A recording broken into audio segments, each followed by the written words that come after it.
তোদের না আগেও বলছি ভার্সিটির বাইরের কেউ যেন ক্যাম্পাসের ভেতর না ঢুকে। কি করুন ভাই, আমরা কতবারই কইছি কিছু কইলে চেয়ারম্যানের ছেলের বন্ধু উল্টার আম করে ছেলেটা। চেয়ারম্যানের ছেলের বন্ধু হোক, চেয়ারম্যানের ছেলে হোক, আর যেই হোক, ক্যাম্পাসের ভেতর বাইরের কেউ লাউড কথাটা যেন মনে থাকে।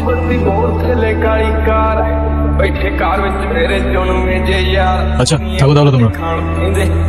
আমি তো ভয় পেয়ে গেছিলাম বুঝলি। তারপর কি হয়েছে আপু বল না। তারপর ওই সিনিয়র ভাইটা এসে সবাইকে ছাড়ছে, আর যে ছেলেটার রং মাখাইছে না ওটার মাথায় এমন একটা মারছে না, ওইটার মাথায় ফিটে গেছে। ওই সিনিয়র ভাইয়াটার নাম কি?